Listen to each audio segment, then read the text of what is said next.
আসসালামু আলাইকুম বন্ধুরা, আজকে আমি আপনাদের মাঝে যে ভিডিওটি নিয়ে এসেছি, ভিডিওটি হলো আপনাদের প্রিপেইড মিটার থেকে যে টাকা কেটে নেয়। আপনারা যদি 1000 টাকার কার্ড ফুরান, তাহলে দেখা যায় 1000 টাকা থাকে না, টাকা কেটে নেয়।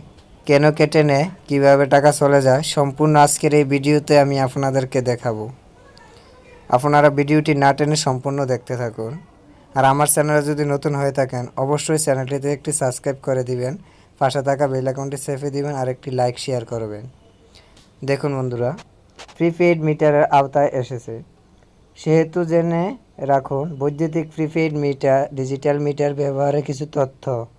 প্রথমবার 1000 টাকা রিচার্জে আপনি পাবেন 792 টাকা, কারণ মিটার পরীক্ষার সময় আপনাকে প্রথমেই 100 টাকা মিটারের সাথে দেওয়া হয়েছিল, তাই প্রথম একবার 100 টাকা কাটবে।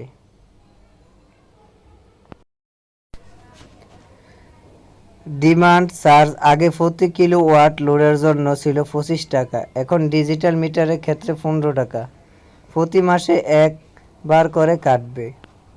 মিটার ভাড়া 40 টাকা, প্রতি মাসে একবার। সরকারি ভ্যাট আগেও ছিল 5%, এখনও 5%। সার্ভিস চার্জ 10 টাকা, প্রতি মাসে একবার। এই চার্জগুলা আপনাদের প্রতি মাসে কাটা হবে, তাই আপনারা বুঝতে পারেন না যে কিভাবে মিটারের টাকা চলে যায়। ভিডিওতে আরও কিছু আছে, দেখতে থাকুন। এইসব কারণে ডিজিটাল মিটারে প্রথম 1000 টাকার কার্ড রিচার্জে 1000 টাকার স্থানে 792 টাকা দেখাবে। কিন্তু আপনি ওই মাসে যদি আবার 1000 টাকা রিচার্জ করেন, তাহলে শুধু সরকারি ভ্যাট 5% টাকা কাটার পর বাকি টাকা মিটারে রিচার্জ হবে। তাই ডিজিটাল মিটারের গ্রাহকদের আতঙ্কিত হওয়ার কোনো কারণ নেই।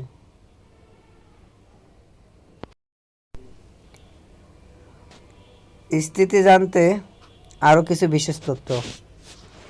আপনি কত ইউনিট ব্যবহার করছেন তা জানার জন্য 800 ছাপুন। আপনার মিটারে কত টাকা জমা আছে তা জানতে ছাপুন